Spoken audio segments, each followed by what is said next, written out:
Assalamualaikum warahmatullahi wabarakatuh.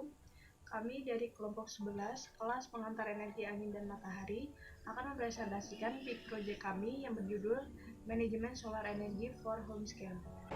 Outline presentasi kami mencakup latar belakang, lalu penjelasan tentang teknologi SHS itu sendiri, dilanjutkan dengan spesifikasi teknologinya, analisis keuangan dan lingkungan, lalu analisis dan saran dari manajemennya, dan ditutup dengan kesimpulan. Indonesia merupakan negara beriklim tropis. Potensi energi surya di Indonesia sangat tinggi, yaitu 207 gigawatt. Namun yang termanfaatkan baru sebesar 78,5 megawatt atau hanya 0,04%-nya saja. Oleh karena itu, teknologi penyerapan energi surya di Indonesia haruslah maksimal dan optimal untuk diaplikasikan. Salah satu teknologinya adalah SHS atau Solar Home System. Namun, SHS ini masih memiliki beberapa kekurangan, yaitu yang pertama adalah harganya masih tinggi, harga alatnya. Lalu yang kedua adalah masih bergantung cuaca, yaitu ketika cuacanya mendung dan sebagainya, itu efisiensinya masih rendah. Oleh karena itu, teknologi ini perlu dimanajemen bagaimana menghadapi kekurangan-kekurangan tadi. Untuk teknologi solar home system yang digunakan pada solar home system Schneider maupun Solarindo, keduanya secara umum adalah sama. Jadi saya akan menjelaskan beberapa komponen-komponennya. Yang pertama adalah solar panel. Solar panel digunakan untuk mengkonversi energi dari sinar matahari menjadi arus listrik DC. Yang digunakan solar panelnya adalah solar panel yang PV atau fotovoltaik dan yang polikristalin. Selanjutnya ada kontrol solar panel. Kontrol solar panel ini digunakan untuk mengatur besarnya arus. Mengatur arus yang diatur adalah input dari solar panel maupun output yang digunakan untuk mengecas baterai atau digunakan pada load secara langsung. Komponen yang ketiga adalah baterai. Baterai yang digunakan adalah baterai lithium. Baterai ini digunakan untuk menyimpan energi dari arus listrik DC yang dihasilkan oleh solar panel. Komponen yang terakhir adalah inverter. Inverter digunakan untuk mengubah arus DC menjadi arus AC yang secara umum digunakan dalam peralatan-peralatan rumahan. Nah, terdapat perbedaan antara inverter yang digunakan oleh Solar Home Schneider dan Solarindo. Untuk Schneider, dia menggunakan inverter SW4084. Untuk Solarindo, dia menggunakan Imeon 3.6. Selanjutnya kita masuk pada bagian analisis keuangan. Pada analisis keuangan, kita mulai dengan menentukan jumlah energi input itu sendiri. Nah, karena kita menggunakan solar cell, maka jenis energi input yang kita gunakan adalah energi matahari. Dan seperti yang kita ketahui, dalam suatu hari, jumlah intensitas energi matahari yang diterima oleh solar cell itu sendiri berfluktuasi, dan kita bisa ketahui pada tengah hari itu akan menghasilkan energi matahari yang paling tinggi. Nah, jadi agar kita mengetahui jumlah energi input yang kita gunakan, kita harus menggunakan suatu metode, dan di sini metode yang kita gunakan adalah peak sun hours. Nah, peak sun hours itu sendiri mempunyai definisi sebagai jumlah energi matahari yang diterima oleh solar cell itu sendiri selama satu hari, yang punya satuan kWh per meter persegi hari dibagi dengan satu sun. Satu sun ini ekivalen dengan 1 kW per meter persegi.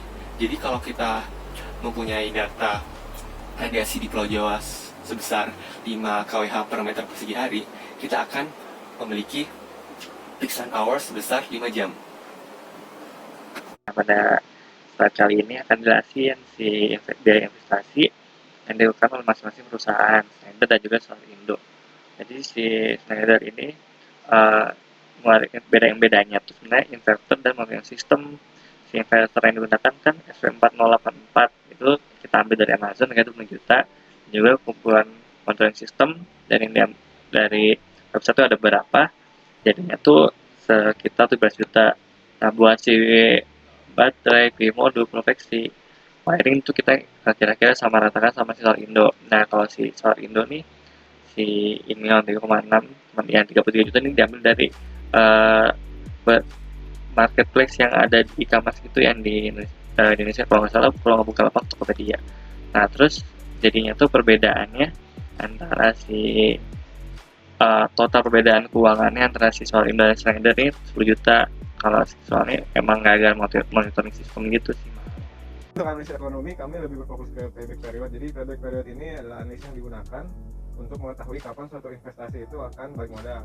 Nah, jadi untuk melakukan analisis payback period dibutuhkan data-data penting seperti pemasukan pengeluaran per tahunnya. Nah, jadi untuk pemasukan di sistem SHS ini bisa didapatkan dari dua hal, yaitu harga listrik yang harusnya kita bayar ke PLN, tapi karena kita nggak pakai listrik tersebut, rumah kita udah disuplai oleh SHS kita sendiri, maka hal itu jadi kesana pemasukan di cash flow kita. Dan pemasukan kedua yaitu jika kita memiliki surplus listrik dari SHS kita ini, kita bisa jual ke PLN atau ke jaringan. Nah, itu juga harga jualnya diatur oleh SDM. Nah, untuk pengeluaran tuh ada dua juga. Yang pertama investasi awal pastinya, jadi pas kita beli barang dan sebagainya, dan yang kedua itu jadi biaya maintenance per tahunnya. Nah, untuk analisis yang kami lakukan ini, kami mengambil tempat di Pulau Jawa. Dengan mengambil tempat di Pulau Jawa nih, kita dapat PSH itu sebesar 5 jam. Nah, dari PSH 5 jam ini kita bisa dapat energi listrik yang dihasilkan per tahunnya. Nah, dari energi listrik yang dihasilkan per tahunnya ini nanti dan dikalikan dengan efisiensi inverter, kita bisa tahu berapa sih listrik yang bisa kita hasilkan dan bisa kita jual setiap tahunnya. Nah, dengan asumsi terjadi inflasi sebesar 5% ini bisa kita lihat hasilnya di gambar 21 sama 22 dari Solarindo sama Schneider. Nah, sebenarnya dari gambarnya nggak terlalu kelihatan perbedaannya, tapi jika dilihat dari kalkulasi lebih detail tuh Solarindo pada tahun ke-9 udah cash flow-nya sudah positif, sedangkan Schneider itu masih negatif. Nah, jadi untuk masalah payback period, Solarindo lebih cepat balik modalnya dibandingkan Schneider. Selanjutnya kita akan meninjau dampak lingkungan apa sih yang ditimbulkan oleh solar hosting system maupun komponen penyusunnya. Yang perlu kita ketahui pertama kali adalah carbon footprint. Carbon footprint itu apa sih? Itu carbon footprint adalah total emisi gas rumah kaca yang disebabkan oleh aktivitas individu maupun organisasi yang dinyatakan dalam bentuk karbon dioksida. Jadi secara general solar hosting system itu enggak menghasilkan emisi gas karbon dioksida maupun emisi gas rumah kaca. Justru sebaiknya dia malah menurunkan emisi karbon dan emisi gas rumah kaca yang beredar di permukaan bumi kita sebesar kurang lebih 136,8 kg karbon dioksida per tahunnya. Lalu apa sih yang menimbulkan dampak lingkungan yang buruk bagi kita? Itu adalah pada komponen penyusun yang bernama sel fotovoltaik yang menghasilkan sekitar 12-24 gram karbon dioksida per tahunnya dalam pembuatan SHS ini. Lalu apa sih intinya? Jadi intinya ada dua, yaitu SHS ini lebih ramah lingkungan karena emisi karbonnya lebih rendah daripada listrik yang berasal dari batu bara. Ditambah juga dia lebih ramah lingkungan karena tidak menghasilkan polusi udara, karena dia menghasilkan energi yang ramah lingkungan. Lalu untuk dua perusahaan yang kita jadikan model, yaitu perusahaan solar system dari Schneider dan Solarindo, kurang lebih memiliki jumlah emisi karbon yang sama karena mereka memiliki spesifikasi dan jumlah modul fotovoltaik yang sama. Perbedaannya terletak pada inverter yang digunakan, dan pada perusahaan Schneider mereka memiliki monitoring system. Teman-teman saya sebelumnya sudah menjelaskan apa itu SHS, teknologi penerapan SHS, analisis keuangannya, dan analisis lingkungannya. Nah, dari semua penjelasan itu kami berkesimpulan bahwa teknologi SHS ini memiliki beberapa permasalahan. Nah, yang pertama adalah tingginya biaya investasi. Nah, jadi dalam menerapkan teknologi SHS ini, payback periodnya bernilai 9 tahun, atau bisa dibilang jika kita mengeluarkan uang untuk menerapkan teknologi SHS ini, uang kita baru kembali atau kita baru mendapatkan untung setelah 9 tahun, dan 9 tahun merupakan waktu yang cukup relatif lama. Nah, kemudian kenapa payback periodnya lama? Jadi teknologi SHS ini efisiensinya masih sangat rendah. Walaupun Indonesia punya potensi energi surya yang tinggi seperti yang tercantum pada slide, hanya sekian persennya dapat dimanfaatkan oleh teknologi SHS untuk memproduksi listrik, dan hal tersebut membuat payback periodnya bernilai lama atau memiliki durasi yang lama. Nah, kemudian permasalahan berikutnya adalah emisi karbon dioksida yang tinggi. Jadi emisi karbon dioksida ini timbul saat memproduksi atau dalam manufaktur komponen-komponen dari teknologi SHS ini, dan emisi yang dihasilkan memiliki nilai yang cukup tinggi. Selanjutnya, langkah-langkah manajemen yang dapat kita lakukan yaitu: pertama, peningkatan efisiensi sistem dengan penggunaan dual axis solar tracking. Salah satunya adalah Azimuth Altitude Solar Tracker. Menurut Rajan dan Rakarla, penggunaan dual axis solar tracker ini dapat meningkatkan efisiensi sistem hingga 81,68%. Artinya, penyerapan energi yang dilakukan oleh SHS jauh lebih besar dibandingkan tanpa penggunaan solar tracker. Yang kedua, yaitu penggunaan energy storage berupa baterai. Seperti yang kita ketahui, performa SHS sangat bergantung kepada intensitas cahaya yang dipancarkan oleh matahari, dan intensitas cahaya ini juga dipengaruhi oleh kondisi cuaca.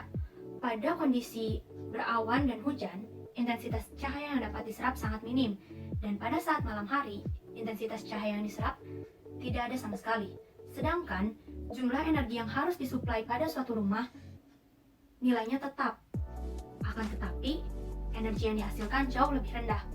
Untuk mengatasi hal ini, diperlukan manajemen berupa energy storage, sehingga pada kondisi siang hari dan cuaca yang sangat cerah tanpa awan, SAS dapat memaksimalkan penyerapan sinar mataharinya dan listrik yang berlebih dapat disimpan pada baterai, dan dengan bantuan suatu sistem manajemen, energi yang tersimpan pada baterai ini dapat digunakan pada saat kondisi performa SAS sedang minimum tersebut.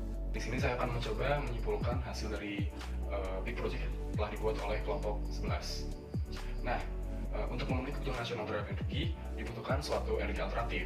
Salah satunya adalah solar energy. Mengapa? Karena solar energy merupakan salah satu energi yang terbarukan, renewable, sustainable, dan ramah lingkungan.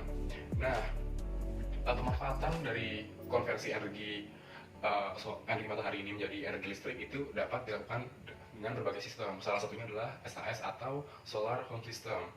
Nah, tetapi dalam pemanfaatannya, dalam pengaplikasiannya masih terdapat beberapa kendala, yaitu yang pertama karena alatnya yang relatif mahal, kemudian terbatasnya sumber energi ketika cuaca tidak mendukung dan ketika malam hari, kemudian efisiensi yang rendah, dan yang terakhir membutuhkan area yang relatif luas.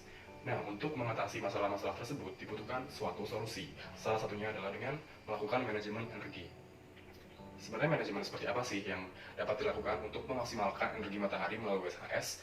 Ada 4 cara, yaitu yang pertama dengan menggunakan solar charge controller dan inverter untuk menghindari kerusakan solar panel akibat overcharge. Yang kedua dengan menggunakan solar tracking system untuk meningkatkan efisiensi SAS. Yang ketiga menggunakan energy storage berupa baterai agar energi surya yang maksimum tersebut dapat termanfaatkan guna mengatasi kondisi minimum pada performa dari SAS.